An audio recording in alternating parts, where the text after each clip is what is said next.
Get it, get it, get it, get it, get it. Welcome to another edition of Cajun Classic Cars TV. I'm Flying Brian, and here we are as we've landed in the Toledo Bend area to talk about another great ride. Powered by Vicari Auction. Buy your dream car or sell a car and get another dream car. VicariAuction.com. We're with Becky today. Tell us what car we're going to be talking about today, Becky. We're going to talk about my 57 Chevy that I've had in my family since I was a little girl. We're back in Toledo Bend. Fun fact about Toledo Bend, did you know there's a Toledo Bend Lake Country Hall of Fame? It honors local legends, fishing icons, and contributors to the lake's cultural and environmental history. Toledo Bend is one of the top bass fishing destinations in the country, ranking among the top 10 bass lakes in the U.S. One of several cars of which you'll see episodes on from the Toledo Bend area. This is a 1957 Chevy. The 1957 Chevy was the last model year for Chevrolet's popular Tri-5 series, closing out the legendary era of design and performance. Becky, you mentioned this 57 Chevy is a family car. Tell us a little bit about the history of it. Oh, okay. My Uncle Bill went into the Army, so my mother took over the payments for the car, and then so he gave it to Mother. And at the time we only had the one car, and then when she got the car, she took me to school in this car. Many memories, shut my hand in the door, I don't know how many times. Oh, Lord. She rolled my neck up in the window one time. And we had a little baby sister that would ride in the back seat in their little carrier. And it was always an adventure going with Mama. She'd drop us off, get out, next. It was fun. Thanks for sharing that. So is that what got your love of cars going, being in this 57 Chevy? Is there a particular moment where you said, I just really love cars, you know, I need one, I want one, I'm going to continue to take care of it? What kind of kept your love going? We got my husband's car, and I didn't have a car. We had the 47 before we had the Chevy. My brother had this in Tennessee. He got tired of hauling it around everywhere. He said, Don, do you want that car? And Don said, yeah, hello, I'll gulp. take it. Yeah. So that's how we got the Chevy. But my brother had it all those years because I married and moved away. And he had it in Tennessee where Mom and Dad moved to. Gotcha. Then I got it. And then Don started working on it and made it what it is today. Because it was in that green color. It didn't have bucket seats. It wasn't an automatic. I cannot drive anything but an automatic. That's another adventure. But it's mine. You're saying there was a lot of gears grinded of you trying to learn a manual? Jerking. and Don not being very happy. You're going to tear it up. Well, I won't drive it then. And so he made it so I could drive it. Now, you mentioned his truck. Tell us about that, because I want folks to know that we've got an episode for them to look for. The truck is what year? A 47. And that is a what? Dodge. 47 Dodge. Mm-hmm. Great. So folks be looking online for that as well, because that is hubby's car. Yes, that's my husband's car. Okay, let's see what we've got under the hood now.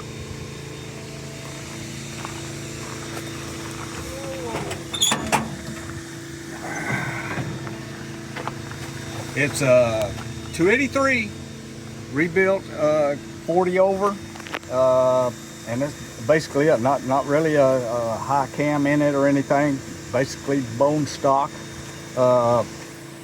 added power steering, all that kind of good stuff. They added a brand new radiator, we added air conditioning, power steering, disc brakes, all that kind of stuff. So it's not a real powerful motor, but she's not going to be drag racing that car anyway. So that you know of. That I know of. She won't tell me everything. I mean, you might want to go to Brookshire's and get some produce and speed there. I don't know. She does. She would. So it's been a good car. It's a hot rodded 57, street rodded 57. It's not, the purest guys, they're going to say, no, you didn't do that right, that car right. But we did it for us. Yeah. So. It was in sad shape when we got it. The paint was peeling off of it. What is the roof thing called? Headliner was falling down. It was just a rust bucket. But we brought it here, and with Don's love and care and all the sanding and the grinding and changing the engine for me to be an automatic, it is my dream car now, and I can drive it. Okay, so tell me, did you pick out the paint for this car? Oh, that was the hardest part. Paint color was a whole nother animal. Took us a lot of argument back and forth. She won. She picked the two colors of the car. That's her color she wanted. So I painted the color. I wanted it, I wanted it red for a while, like the classic red '57 Chevy. She said, no, I don't want red. So, but there are a lot of red '57 Chevys out there. A lot of red '57s out there. So, and I knew I didn't want black. And the original color on this car was a pale, really ugly green. I don't know if you ever saw one, but they didn't make a whole lot of them. Can't remember the name of that color for a '57 that year, the green, but it was awful. And of course the paint job was bad anyway, so it really looked bad, but I knew I wasn't gonna paint it green. So when we went up there, I said, pick a color as long as it ain't green. Wheels was a big deal, along with the color. We took a trip to Bowling Green, Kentucky one year to a 55, 56, 57 years only car show. There was like 400 something cars there. And there was a wheel manufacturer there, and he was showing me this wheel, that wheel, whatever. But we ended up going old school. I wanted the old school 5-spoke wheel. That's exactly what she wanted, so we jumped on that. Got the nice shiny chrome wheels. Don't you miss fins on cars? Although I'm not sure a Prius would look good with fins. Maybe not. You see some of those online. They I don't know, hybridize some old car and try to make it look like a '57 Chevy or whatever. It never works. They end up being Frankenstein cars. But I love the era of the wings, the fins, the Cadillacs, all the old cars. My dad had an old Plymouth, had those great big fins come out the back of it, and I hated the car at the time. Now I wish I had one really bad. I love that car. So I love those old cars. Well, let's talk about, what's the car that got away for you? I mean, where you go, you look back and say, I wish I'd have had it. A 1967 Triumph TR4A sports car I got when we were dating. And I loved that car. We drove with the top down everywhere. I loved that car. And one night, going home from a date with her, halfway back to my house about midnight, some lady decided she was changing lanes and going to a bar that was right over there, and she pulled right in front of me, and I T-boned her, and it totaled out that car. And I cried forever. I still cry over that car. I'd love to have Honey, are you okay? Yes. Yeah.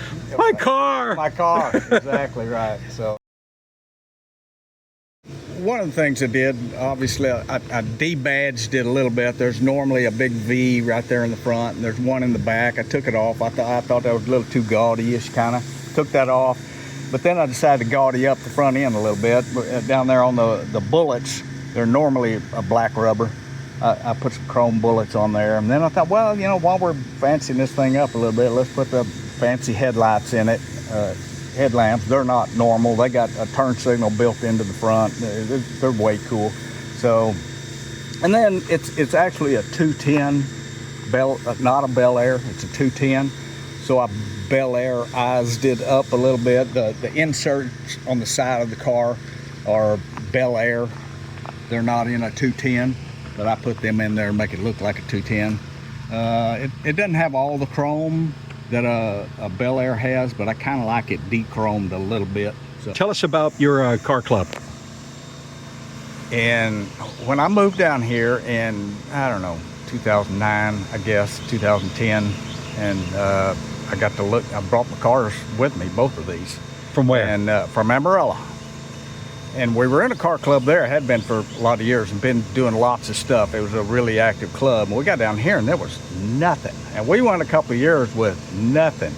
Finally, me and another buddy of mine lives right over here, but we said, we got to start a club. So we put out flyers and all that stuff and got on Facebook and all kinds of stuff. And finally got with the mayor of the city of Manny, and he got a group of people together, put out the word, whatever. So a bunch of us got together in 2013.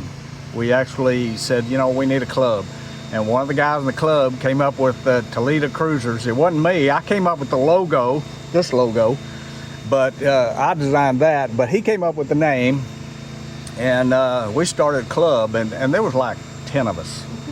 A month later, there was 20, and then a few months, maybe a year later, we was up to about 60 people. We had I mean, they came out of the woodwork, cars, and so we had our first car show in 2014, a year after we started the club, and we've had a car show every year since then, except for one. Good old COVID knocked us out 1 year. So this was our 10th anniversary year for a car show this year, so in May.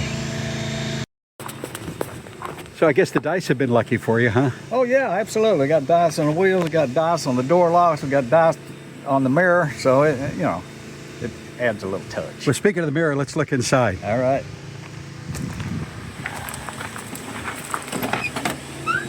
Oh, the interior was a fun job. We had a bench seat. It was a bench seat originally, like stock. She said I want bucket seats. So then we spent months going to junkyards, trying to figure out what kind of bucket seat's gonna actually fit in here. So we ended up buying Kia seats, a 1985-ish, I think, bucket seats at Kia junkyard. Cost me 20 bucks. Got them in here, of course they're black, not gonna work. And we decided we wanted brown interior. And so went to an upholstery guy and had him do the front seats and the back seat.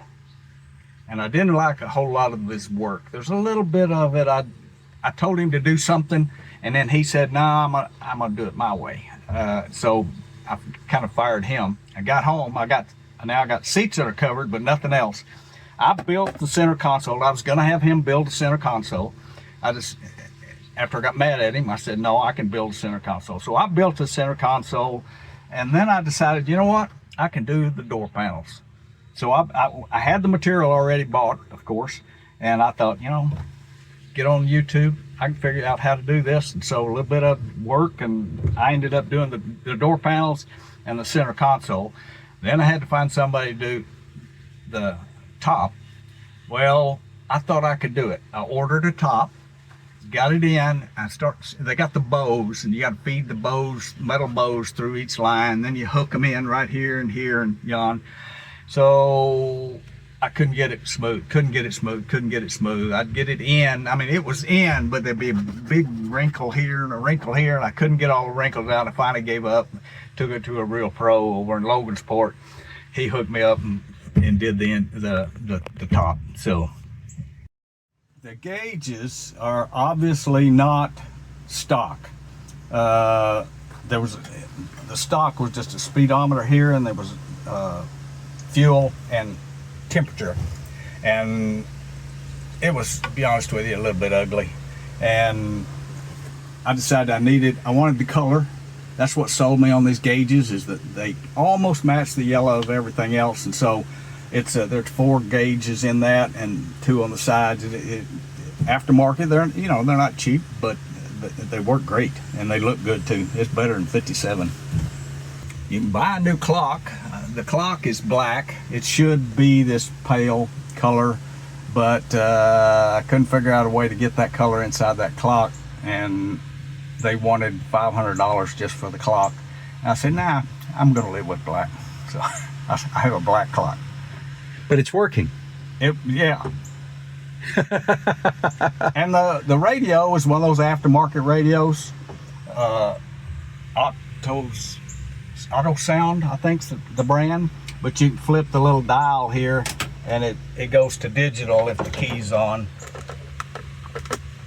That's the look like a 57, and then well, I'm not getting maybe it's turned off. Help if I turned it on. Then you got a digital gauge. So, well, speaking of turning the key on, let's go ahead and hear her start, man. all right. Rev her up.